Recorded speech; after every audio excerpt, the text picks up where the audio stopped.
경제소통 시간입니다. 하나금융투자의 김보섭 FA와 함께합니다. 안녕하세요. 네, 안녕하세요. 안녕하세요. 하나금융투자 김보섭 FA입니다. 네, 중국의 성장산업과 관련된 이야기들 들어보고 있습니다. 오늘은 어떤 내용 좀 살펴볼까요? 네, 원륜평 농업 하이테크. 네, 지난 시간에는 이 기업의 전반적인 내용들과 첫 번째 투자 포인트까지 알아보았습니다. 네, 그 내용을 잠깐 짚고 넘어가면 네, 이 회사는 곡물과 이 과채 종자를 생산하는 기업이고요. 전 세계에서 가장 높은 수준의 생산 능력을 가지고 있습니다. 네, 아직 다른 선진 기업들에 비하면 네, 아직 부족한 상황이지만 네, 중국 내에서는 아주 독보적인 위치에 있다고 할 수가 있습니다. 그리고 무엇보다도 아직 산업이 초기 단계에 있기 때문에 네, 우선적으로 이 시장 점유율을 높이는 게 네, 중요합니다. 네, 그러기 위해서는 또 우량 종자들을 개발하는 능력도 필요하고요. 또 그런 공급할 수 있는 능력들이 뒷받침이 되어야 됩니다. 그런데 이 기업은 매년 매출의 8%를 연구 개발에 투자를 하고 있고요. 또 아주 선진적인 기술력을 보유하고 있는 곳입니다. 네, 이게 지난 시간에 첫 번째 투자 포인트였죠. 네, 그럼 지금부터는 남은 투자 포인트들과 매수 전략을 알아보도록 하겠습니다. 네, 바로 두 번째 투자 포인트인데요. 외연 확장입니다. 네, 현재 중국의 농업시장은 정부 주도로 대대적인 산업 구조 개편이 이루어지고 있습니다. 일단 이 회사의 경우에는 2015년도 중신그룹이 실질적인 지배주주가 되었습니다. 이건 지난 시간에 살짝 언급을 해드렸죠. 네, 그리고 그와 동시에 중신현대 농업산업투자기금을 설립을 했습니다. 네, 지금 화면을 보시면 이 기금의 지분 구조가 나오고 있죠. 네, 중신그룹과 원륜평 농업 하이테크를 포함한 총 7개 기업, 7개 주체가 참여를 했고요. 총 1억의 자본금으로 만들어졌다는 거 알 수가 있습니다. 네, 그 이후에 곧바로는 이 기금을 통해서 산업 전방위적인 인수합병을 시작을 했는데요. 네, 그것들을 통해서 그 덕분에 이 회사는 부족한 사업들을 보완할 수가 있었습니다. 네, 앞으로도 이 전략을 통해서 더욱 경쟁력을 높여갈 거라고 전망이 되고요. 결과적으로도 이 자금 지원적인 측면에서 아주 유리해졌습니다. 뿐만 아니라 이 경영 능력, 또 자본 운영 능력 부분에서도 상당히 긍정적으로 볼 수가 있을 것 같습니다. 네. 다음 세 번째 투자 포인트는 정책 지원입니다. 네, 정책 지원을 받는 분야는 이미 많이들 보셨겠지만 특히나 이 농업 분야는 이 중국 정부가 가장 집중하는 분야이기도 합니다. 네, 그 증거로 매년 연초마다 이 중국은 공산당 중앙 1호 문건을 발표를 하는데요. 이건 한 해 동안 추진하게 될 핵심적인 정책을 담고 있는 문건입니다. 네, 중요하다는 건 물론 말로 할 필요도 없고요. 그런데 놀랍게도 2004년 이후부터 끊임없이 빠짐없이 이 현안을 차지했던 것은 농업개혁입니다. 무려 14년 연속으로 이 현안이 되었다는 것은 그만큼 중국 정부가 이 농업개혁을 가장 중요하게 생각한다는 근거라고 볼 수가 있고요. 그 밖에도 13차 5개년 계획, 그리고 2015년도에 발표했던 3대 특별계획, 이런 정책들을 추가적으로 발표하면서 이 농업개혁에 더 힘을 실어주고 있는 상황입니다. 네. 그럼 중국에게는 지금 농업개혁이 모든 분야에 있어서도 이제 가장 중요한 현안이다, 이렇게 볼 수 있겠네요. 네, 그렇습니다. 일단 중국은 2000년대 중반까지만 해도 세계에서 가장 많은 인구를 먹여 살릴 수 있는 나라였습니다.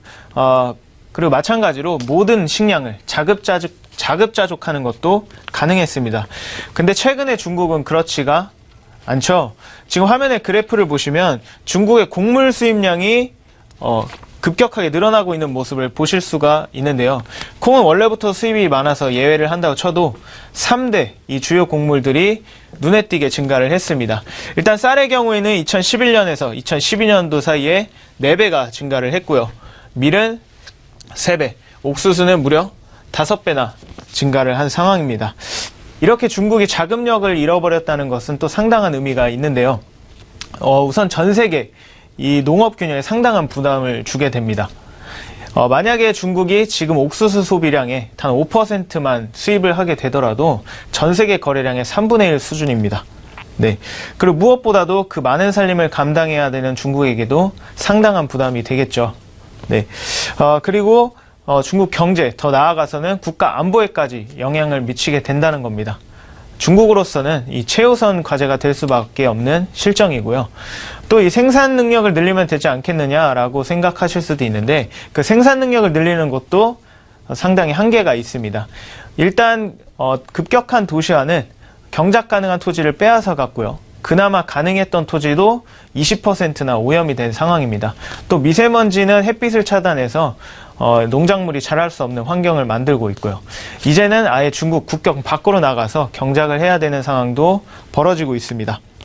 지금 중국에게 필요한 것은 이런 생산 능력이 아니라는 겁니다. 네, 물론 이 토지와 수질 개선이 우선적으로 이루어져야 되겠지만 무엇보다도 필요한 것은 이런 악조건에서 살아남는 그런 종자들을 개발해내는 게 중요한 관건이 되고 있습니다. 네, 작년에 중국 남방 지역에서는 이 도열병이 유행을 했었는데요. 그 때문에 이 벼가 평소에 30%밖에 수확을 하지 못했다고 합니다. 네, 그런데 이 원룸형 농업이 개발한 이 신제품은 그 속에서도 90%의 압도적인 수확량을 보여줬습니다.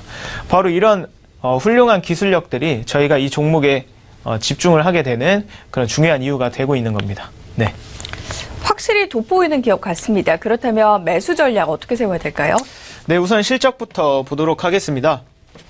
네, 이 회사의 매출을 보시면 2013년에서 2014년도로 넘어가는 사이에 살짝 주춤하는 모습을 보였는데요. 하지만 2015년도에 구조 개편을 통해서 다시 살아나는 모습을 보이고 있습니다.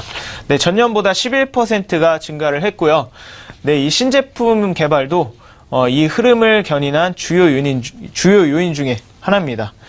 또 하나는 이 오이 종자 회사인 천진 덕서특을 인수하면서 이 과체 비중, 과체 사업 매출이 무려 140%나 증가를 했습니다. 이게 반영이 된 수치고요. 그리고 이후에 2016년도에는 전년 대비 4억 이한 매출이 증가를 하면서 이 상승 흐름을 이어나가고 있습니다.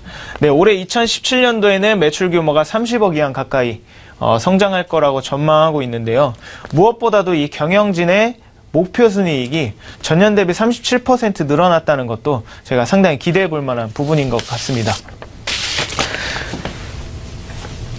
네, 마지막으로 차트를 보시면 연초부터 주가는 급락하면서 좋지 않은 출발을 했습니다. 네, 그 이후로도 부진한 모습을 보이다가 이 3월에 들어서야 다시 살아나는 모습을 보였는데요. 네, 최근까지는 등락을 반복하면서 이 박스권에 갇힌 모습을 보여주고 있습니다. 네, 어제는 이틀 연속 상승을 하면서 1.95% 상승하면서 마감을 했습니다. 네, 지금까지의 전체적인 흐름을 보면 상승 전환 후에 지속적인 이 흐름을 이어나갈 힘이 부족하다는 게 조금 아쉬운 부분입니다. 네, 하지만 2분기와 이 4분기에 이 실적이 좋아진다는 이 산업 특성과 그리고 이 신제품이 기대된다는 그런 점, 이 두 가지를 고려했을 때 이 중기적인 전략으로 가져가는 것도 상당히 좋은 전략이 될 것 같습니다. 네, 그래서 현재가로 매수 포지션을 잡고요. 네, 그 이후에 흐름을 지켜가 보도록 하겠습니다. 네, 손절가는 22안이 되었을 때 네, 손절을 하도록 하겠습니다. 네, 이상으로 네, 원룸평 농업 하이테크였습니다. 네, 오늘 추천 성광통 하나금융투자의 김보섭 FA와 함께했습니다. 잘 들었습니다. 네, 감사합니다.